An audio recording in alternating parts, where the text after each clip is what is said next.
नमस्कार, मैं हूं बिलाल मलिक और आप देख रहे हैं हमारे साथ हमारा खास कार्यक्रम कोरोना से कैसे लड़ रही है यूपी पुलिस। जी हां, क्योंकि जिस तरह से कोरोना काल चल रहा है और लगातार कोरोना संक्रमित मरीजों की संख्या में इजाफा हो रहा है और दूसरी तरफ सुरक्षा व्यवस्था बाकी तमाम बंदोबस्त को लेकर यूपी की जो पुलिस है वो कितनी तैयार है, किस तरह से कोरोना से बचाव के लिए यूपी पुलिस जो है वो तमाम तरह से कदम उठा रही है और किस तरह से सुरक्षा व्यवस्था को दुरुस्त करने में जो है कामयाबी हासिल कर रही है, क्योंकि दिल्ली जैसे शहरों में लगातार कोरोना संक्रमित मरीजों की संख्या में इजाफा हो रहा है और उसके बाद बाकी के जितने भी तमाम राज्य हैं, हमारे देश के किसी भी राज्य की बात की जाए तो लगातार एक बार फिर से कोरोना संक्रमित मरीजों की संख्या में उछाल देखने को मिल रहा है। लगातार यह आंकड़ा बढ़ रहा है। तब सवाल ये उठता है कि उत्तर प्रदेश में कोरोना की रोकथाम के लिए कोरोना से जो लड़ाई लड़ी जा रही है उसको लेकर यूपी पुलिस किस तरह से तैयारी में है, किस तरह से कदम उठाए जा रहे हैं यूपी पुलिस की तरफ से और किस तरह से यूपी पुलिस को भी इलाकों में जब जाते हैं परेशानियों का सामना करना पड़ता है। इसी पर विस्तार से बातचीत करेंगे, खास चर्चा करेंगे। मेरे साथ नोएडा के एडीसीपी हैं रणविजय सिंह जुड़ रहे हैं। सर, स्वागत है आपका लोकमंच पर। सर, एक जिस तरह से पूरे देश में ये महामारी जो फैल रही है, पूरी दुनिया में इसका असर देखा जा रहा है। अगर बात उत्तर प्रदेश की जाए, यूपी पुलिस कितनी तैयारी के साथ सर इससे जंग लड़ रही है, ये लड़ाई लड़ी जा रही है? सर, हमारे शासन की तरफ से जब जी केंद्र सरकार से हम लोगों को गाइडेंस मिलते थे, उसके बाद यहाँ पे उसी के कॉन्टेक्स्ट में बिल्कुल यहाँ पे गाइडलाइंस जारी किए जा रहे थे और उन सभी गाइडलाइंस को फॉलो कराने की जिम्मेदारी हम लोगों पर थी और हम लोग उस समय एक तरह से अपने आप को सुरक्षित रखते हुए उन सभी गाइडलाइंस का 100% अनुपालन कराना सुनिश्चित कर रहे थे। बिल्कुल। और इसमें सफलता भी मिली, जैसा कि आपने देखा होगा कि शुरुआती दौर में थोड़ी सी स्थिति यहाँ पे ठीक नहीं थी, लेकिन ग्रेजुअली जैसे ही गाइडलाइंस आए और हम लोगों ने सबको इम्प्लीमेंट किया तो सारी चीजें अंडर कंट्रोल आ गई थी। बिल्कुल। और उसी को हम लोगों ने उसमें मैं एक चीज जरूर मेंशन करना चाहूंगा कि जो आम जन का कोऑपरेशन था, जो हमारे नोएडा के सभी सम्मानित नागरिक जन हैं, इन लोगों की तरफ से जो हम लोगों को सपोर्ट मिला उसका भी एक बहुत बड़ा योगदान था कि हम लोग इस पूरे एक तरह से इसके स्प्रेड को, कोरोना के स्प्रेड को हम लोग रोक पाए। बिल्कुल। अभी पिछले कुछ दिनों से ये समस्या पुनः एक तरह से बढ़ रही है, जैसा कि आंकड़े बता रहे हैं जी।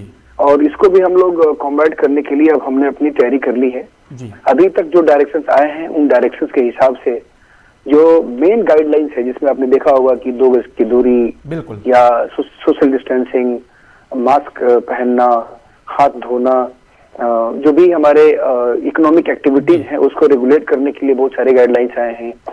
तो इन सभी गाइडलाइंस को हम लोग अभी भी अनुपालन करा ही रहे थे, लेकिन उसको और भी इंटेंसिफाई करने की आवश्यकता महसूस की जा रही है। बिल्कुल सर, लेकिन एक सवाल और है यहाँ पर, दिल्ली से एक बड़े संख्या में लोग जो है वो नोएडा का रुख करते हैं, वो चाहे किसी भी काम से आ रहे हैं और लगातार दिल्ली में कोरोना संक्रमित मरीजों की संख्या में इजाफा हो रहा है। सर, उससे बचाव के लिए नोएडा की पुलिस किस तरह से कदम उठा रही है? देखिए, अभी जो इनिशियल हम लोगों ने इसमें जो हम लोगों को डायरेक्शन मिले हैं वो ये है कि हम लोग रैपिड सैंपलिंग कराएंगे जी।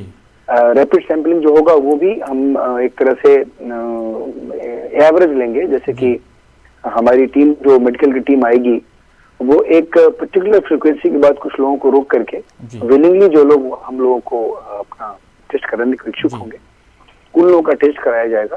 पहले दिन हम लोगों ने यहाँ पे जिलाधिकारी महोदय के निर्देशानुसार हम लोगों ने इसको कराया है और मुझे लगता है कि ग्रेजुअली हम लोग इस सैंपलिंग को बढ़ाएंगे, थोड़ी सी उसकी फ्रीक्वेंसी बढ़ाएंगे। बिल्कुल। उसमें जो इनिशियली हम लोगों ने जो देखा जी, उसमें कुछ ही लोग संक्रमित पाए गए थे जी और उनको अकॉर्डिंगली जो गाइडलाइंस है उसके हिसाब से उनको सुझाव दिया गया था, सजेस्ट किया गया था। बिल्कुल। तो इस प्रकार अभी हम लोग जो हमारी सैंपलिंग का जो प्रोसेस है दिल्ली से आने वालों का, ये हम लोग कर रहे हैं। इसके अतिरिक्त हम लोग लगातार इस चीज को अनाउंस कर रहे हैं, पब्लिक को बता रहे हैं, अपील कर रहे हैं लोगों से। हमारे जितने पीए सिस्टम्स होते हैं, चाहे हमारे स्टैटिक पीए सिस्टम्स हों, हमारे वाहन पे पीए सिस्टम हो, सबसे अपील कर रहे हैं कि अगर कोई भी सिम्टम आपको है तो प्लीज घरों से ना निकले, उसका ट्रीटमेंट कराएं, टेस्ट कराएं। तो जो टेस्टिंग की है उसको हम इंकरेज कर रहे हैं और जो हमारे यहाँ भी प्रोटोकॉल चल रहा है पुराना, उस प्रोटोकॉल के हिसाब से सब लोगों को हम लोग यहाँ पे सजेस्ट भी कर रहे हैं। लोग हॉस्पिटल्स में जा रहे हैं, ट्रीटमेंट करा रहे हैं, रिकवरी रेट काफी अच्छी है। बिल्कुल। तो जो डेली से होने वाले इन्फेक्शन हैं उसकी तैयारी हम लोग अभी इनिशियल स्टेज पे एक तरह से अभी असेसमेंट कर रहे हैं, और जो आने जाने वाले लोग हैं उन लोगों को भी हम लोग सजेस्ट करते हैं, उनको टेस्ट करते हैं। जो नेगेटिव मिलते हैं तो ऐसा लगता है कि हमारे यहाँ भी चूंकि इसकी संभावना थोड़ी सी कम हो सकती है, इसलिए अभी हम लोग बहुत स्ट्रिक्ट कोई अभी कदम यहाँ पर बॉर्डर पे नहीं उठाए हैं। लेकिन जितने हमारे सारे बॉर्डर्स हैं वो सारे बॉर्डर से रेगुलेट हो रहे हैं। हमारी 24 आवर्स की ड्यूटी वहाँ लग रही है, और आने जाने वाले लोगों पर जिस तरह के डायरेक्शन हम लोग को मिल रहे हैं उस तरह से हम उसको बिल्कुल उसी के तहत काम किया जा रहा है। लेकिन सर ये तो बात हुई बॉर्डर की, जो कि दिल्ली सीमा है हमारी, डीएनडी की बात की जाए, फिर बाकी और जो है सीमा से जुड़ा हुआ है नोएडा। लेकिन सर नोएडा के अंदर मेट्रो स्टेशन की बात की जाए, बस स्टैंड की बात की जाए, आने वाले समय में क्या वहां पर भी कुछ इस तरह के जो है कदम उठाने को तैयार होगा प्रशासन? जो है कोरोना सैंपलिंग के लिए कुछ और कदम उठाए जा सकते हैं नोएडा के अंदर जो लोग रह रहे हैं, या फिर जो बस स्टैंड पे अपनी जो है एक दूसरे स्थान पर जाने की कोशिश कर रहे हैं, कुछ इस तरह का आने का कुछ प्लान है सर? एग्जैक्टली एक्चुअली हम लोगों ने केवल बॉर्डर्स को ही नहीं जी, अभी अगर आपको ध्यान हो तो हम लोगों ने अभी 2-3 दिन पहले मेट्रो भी चेक कराए थे जी। हम लोग जितने सारे भीड़ भाड़ वाले इलाके हैं उन सभी जगहों को टारगेट कर रहे हैं। अभी फर्स्ट फेज में चूंकि हम लोग को ऐसा लग रहा था कि बॉर्डर से क्रॉस करके आने वाले लोग ज्यादा यहाँ पे हो सकता है कि प्रभावित कर सके हमारे क्षेत्र को, तो इनिशियली हम लोगों ने बॉर्डर्स पे चेकिंग कराई थी और सैंपलिंग कराई थी। अब जो है हम लोग बड़े अच्छे तरीके से बाकी जो एरियाज है, जैसे आपने मेट्रो का बताया, हम लोगों ने मेट्रो भी किया है, हम लोगों ने जो हमारे बस स्टैंड वगैरह है वहां भी हम लोग कर रहे हैं। तो इस प्रकार हमारा टारगेट अब बढ़ता जा रहा है, हमारा दायरा बढ़ता जा रहा है, और जैसे ही संक्रमण की जो स्थिति होगी उसके हिसाब से हमको लगता है कि और भी डायरेक्शन और निर्णय लिए जाएंगे। हमें डायरेक्शन मिलेंगे, हम उसे जरूर हम पालन करेंगे, और पब्लिक का सहयोग हमें हमेशा मिल रहा है, मिलता रहेगा। बिल्कुल सर, एक सवाल और निकलता है सर यहाँ पर, जिस तरह से लगातार यूपी पुलिस एक अच्छा काम कर रही है, कोरोना से लड़ाई लगातार वो है लड़ी जा रही है यूपी पुलिस की तरफ से, लेकिन सर कई बार देखा जा रहा है जितने भी साप्ताहिक बाजार की बात की जाए या फिर जो लगातार जो बाजार लग रहे हैं, खरीदारी के लिए लोग वहां पर पहुंच रहे हैं, मास्क का वो लोग कम इस्तेमाल कर रहे हैं सर, उसको लेकर क्या कुछ कदम उठाया जा सकता है प्रशासन की तरफ से? हम लोग जो लोग मास्क पहन के नहीं आ रहे हैं, एक तो मैं आपको बताना चाहूंगा कि 90% लोग लगभग मास्क पहन रहे हैं। बाजारों में या किसी अन्य शॉप वगैरह में जाने वाले लोग भी मास्क पहन रहे हैं। मास्क का इस्तेमाल हमको लगता है कि बहुत कम ऐसे लोग हैं वहां पर नहीं हो रहा है, काफी लोग कर रहे हैं, 95-96% लोग कर रहे हैं। अब हम लोग का प्रयास ये है कि उसमें से अगर कोई भी एक आदमी भी अगर नहीं करता है तो हम उसके खिलाफ जो हमारी कार्रवाई है पेनल्टी की वो जरूर करेंगे। और इसी का परिणाम था कि अभी 2 दिन पहले का डेटा मुझे याद है, लगभग मोर देन 1000 लोगों का चलान यहाँ पे हमारे केवल एक जोन में हुआ था, और मोर देन 80,000 रुपीज चलान के रूप में लोगों से लिए गए थे। मैं आपके माध्यम से भी लोगों से अपील करूंगा कि ये जो इतनी बड़ी महामारी का संकट हम लोगों के माथे पर है, हम लोग सब लोग इसको एक साथ मिलकर लड़ रहे हैं, तो ये अगर मास्क पहनना ही केवल ये सबसे इम्पोर्टेंट चीज है तो हम क्यों नहीं करेंगे? बिल्कुल। और हम अपील भी कर रहे हैं, और अपील करने का प्रभाव भी दिख रहा है, और हम लोग का प्रयास ही हमेशा है कि अगर कोई भी आदमी इसका जानबूझ के उल्लंघन करता है, बिल्कुल सर, कहीं ना कहीं हम सबको इस लड़ाई में एक साथ आना होगा। लेकिन सर जिस तरह से लगातार यूपी पुलिस अच्छा काम कर रही है कोरोना को लेकर, जिस तरह से लगातार ये आंकड़ा बढ़ा है सर, देखने को मिल रहा था कुछ दिन पहले ये संख्या घट रही थी, लेकिन अचानक से उछाल आया है और संख्या बढ़ी है, उसका क्या कुछ मुख्य कारण हो सकता है सर, और किस तरह से लोगों को सचेत होना चाहिए? देखिए, सबसे पहला जो आपने मुझे कहा कि हम लोगों ने माफ की और आम जन की अपेक्षाओं के हिसाब से हम लोगों ने मेहनत किया है, और कोशिश ये की है कि हमारी जो जनता है, हमारे जो अपने सम्मानित लोग हैं, सभी लोग सुरक्षित रहें, सेफ रहें इस कोरोना से। उसके लिए मैं सबसे पहले धन्यवाद देना चाहूंगा आपको और आपकी टीम को, प्लस हमारे जितने रिस्पेक्टेड लोग हैं हमारे नोएडा के। इसके दूसरे क्वेश्चन के बारे में मैं आपको ये बताना चाहूंगा कि इसके स्प्रेड के बढ़ने के बहुत सारे रीजन हो सकते हैं। अब ये बेसिकली हमारे जो हेल्थ डिपार्टमेंट के लोग हैं, जो फ्रंट रनर हैं, जिनके सहयोग में हम खड़े हैं, सबसे आगे तो हमारे हेल्थ डिपार्टमेंट के लोग ही लड़ रहे हैं, उन लोगों का जो असेसमेंट है, उनके द्वारा जो रिसर्च चल रहे हैं, उसका एक तरीका वही एक तरह से उसका जो रीजन है वही बता सकते हैं। लेकिन जो सुनने में आ रहा है, जैसे अभी आपने देखा होगा कि उसको कुछ हद तक जो टेम्परेचर डाउन हो रहा है ओवरऑल, उसको कारण बताया गया। थोड़ा सा इस एरिया में पोल्यूशन का भी कंट्रीब्यूशन बताया गया। तो इस तरीके से जो बढ़ने के जो मुख्य कारण अभी हम लोगों तक और आप तक पहुंचे हैं, बिल्कुल आप लोग के माध्यम से, वो यही बताया गया है। लेकिन और भी इसके बहुत सारे कारण हो सकते हैं, क्योंकि कंप्लीट टेक्निकल फील्ड है जिसके बारे में मेडिकोज ही बता सकते हैं आपको, तो वो लोग आपको ज्यादा जानकारी दे पाएंगे। और दूसरा, सचेत रहने के लिए जो आपने बात बताई, सचेत रहने के लिए हम लोग देखिए, जिस दिन से पहला लॉकडाउन शुरू हुआ है उस दिन से लेकर आज तक हम लोगों को अवेयर ही कर रहे हैं। तरह तरह के प्रोग्राम्स किए हैं हम लोगों ने, तरह तरह तरीके से लोगों को अवेयर कराया गया। तो हम लोग सड़कों पे खड़े रहे, अनाउंस करते रहे, पैम्पलेट्स छपवाए, लोगों पर जाके हम लोगों ने सोसाइटीज में हम लोगों ने लोगों को अवेयर किया। जो हमारा वो सैनिटाइजेशन ड्राइव चल रहा था, तो आपने देखा होगा कि एक एक सोसाइटी को हम लोगों ने विजिट किया, सारे सोसाइटीज हम लोगों ने कवर किए लगभग। तो इस प्रकार से हमारा ये जो उल्लंघन कर रहे थे जानबूझ के, उनके खिलाफ कार्रवाई भी हुई है। बिल्कुल। तो ये दोनों चीज हम लोग करते रहे हैं, और उन्हीं को लेकर मैं सचेत करना चाहूंगा कि सब लोग अलर्ट रहिए। अलर्ट नहीं रहेंगे, अपना बचाव सबसे इम्पोर्टेंट है। अगर आप अपना बचाव नहीं कर पाएंगे तो मुझे लगता है कि जो एजेंसीज कंसर्न्ड है उस पर डिपेंडेंसी ठीक नहीं है। और आप अगर कोऑपरेट करेंगे, आपने जो डायरेक्शंस गाइडलाइंस है उसका पालन करेंगे, तभी जाकर के चीजें हम लोग भी कंट्रोल कर पाएंगे। बिल्कुल, तभी जाकर कंट्रोल हो सकती हैं।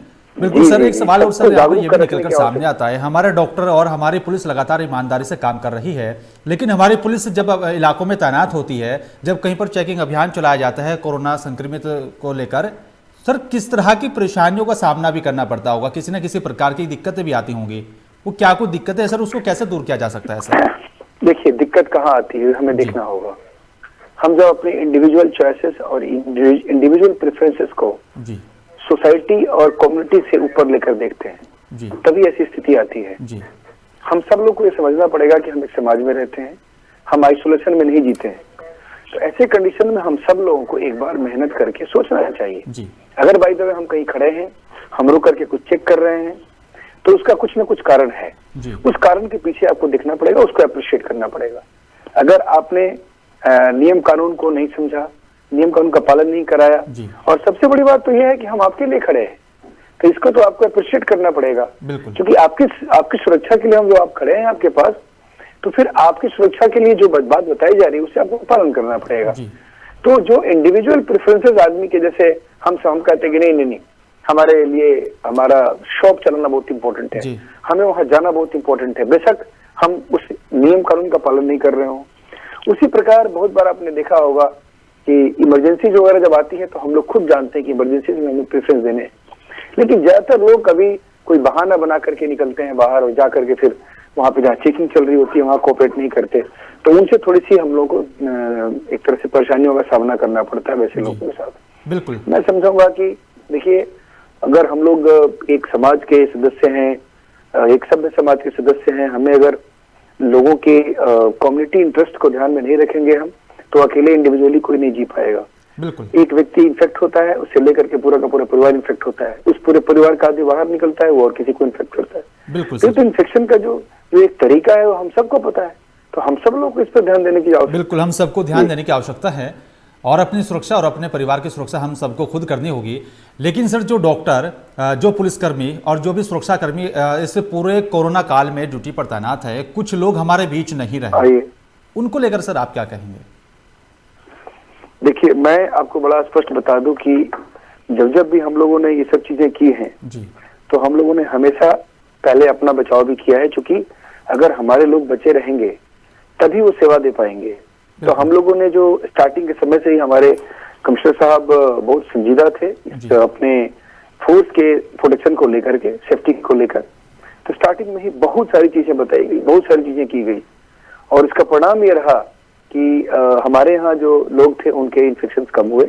हम लोगों ने सबको, एक एक इंडिविजुअल को सारे जो हमारे प्रोटेक्टिव शील्ड थे वो दिए, फेस कवर से लेकर के, फेस शील्ड से लेकर के, ग्लव्स, और बाकी जो हमारे मास्क वगैरह थे, सैनिटाइजर्स थे, इसका प्रॉपर तरीके से जहां जहां भी हमारे ड्यूटी पॉइंट्स थे वहां पे हम लोगों ने डिस्ट्रीब्यूट कराया, सबको दिया।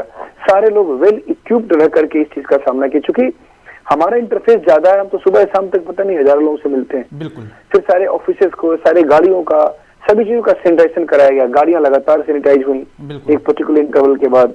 इसी प्रकार हमारे जो ऑफिसेस थे उसको भी हम लोगों ने सैनिटाइज कराया। तो ओवरऑल सिनेरियो ऐसा बना कि हम लोगों ने ओवरऑल अपने लोगों का ख्याल किया, और अनफॉर्चुनेटली हमने अपने 2-3 साथियों को खोया भी है, और उन लोगों ने बड़ी बहादुरी के साथ फ्रंट होकर के लोगों ने लड़ाई की। लेकिन अनफॉर्चुनेटली हम लोग बहुत दुर्भाग्यशाली रहे कि हमें खोना पड़ा हमारे ऐसे साथियों को जो बहुत ही कर्मठ थे, जिन लोगों ने बहुत मेहनत की थी इस कोरोना काल के समय।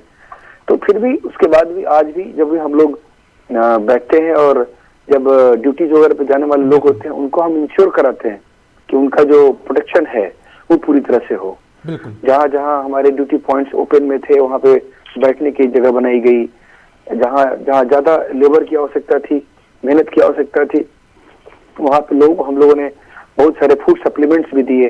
तो इस प्रकार बहुत अच्छे तरीके से हम लोगों ने अपने लोगों का बचाव किया है, और आगे भी हम लोगों का प्रयास, हमारे जो टॉप लीडरशिप के लोग हैं, हमारे कमिश्नर साहब, ज्वाइंट कमिश्नर साहब, दोनों सभी लोग मिल करके कोशिश करते हैं कि किसी भी आदमी के साथ कोई समस्या ना हो। बिल्कुल। और सर, जिस तरह से शादी समारोह को लेकर सरकार की गाइडलाइन आई है, उसको किस तरह से सर अब अमल में लाया जाएगा, किस तरह से प्रशासन उसको धरातल पर उतारेगा, और अगर उसमें सहयोग प्रशासन का आम जनता भी यहाँ पर पूरा करेगी, क्या ये मान लिया जाए जो कोरोना काल चल रहा है, जो आंकड़ा बढ़ रहा है, उस पर लगाम लगाने में कारगर साबित होगा? एकदम। देखिए, सब कुछ एसेस करके ही इस तरह के डायरेक्शन जारी किए जाते हैं। अभी जैसे बीच में संख्या थोड़ी ज्यादा थी कि वो लोग जाकर के ज्यादा संख्या में पार्टिसिपेट कर सकते थे, जिस समय थोड़ी सी जो स्प्रेड इन्फेक्शन का जो सिचुएशन था वो अंडर कंट्रोल था। इसको पुनः जो है लोगों ने एक तरह से फिर संख्या को घटाया है। अधिकारियों के तरफ से आदेश जारी हो गए हैं और उसमें संख्या कम कर दी गई है, और मुझे लगता है कि लोगों ने हमेशा ख्याल रखा है इसका। बिल्कुल।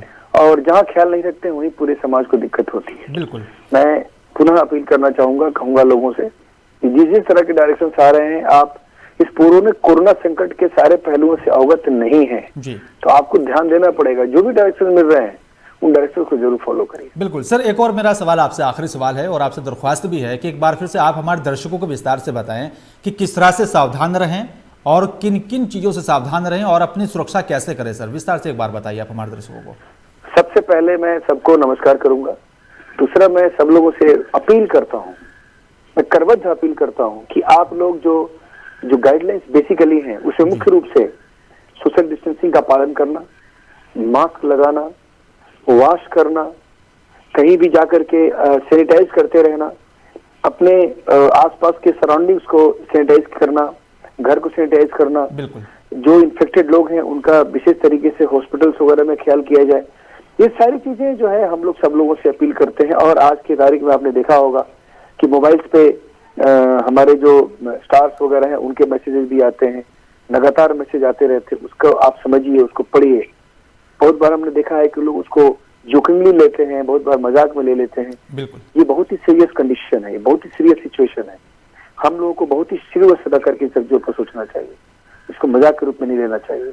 तो मैं अपील करना चाहूंगा कि आप लोग यही मूल मंत्र जो है, 2 गज दूरी, मास्क है जरूरी, इन सब चीजों का ध्यान रखिए। बिल्कुल, और तभी जाकर इस कोरोना काल से हम जीत पाएंगे।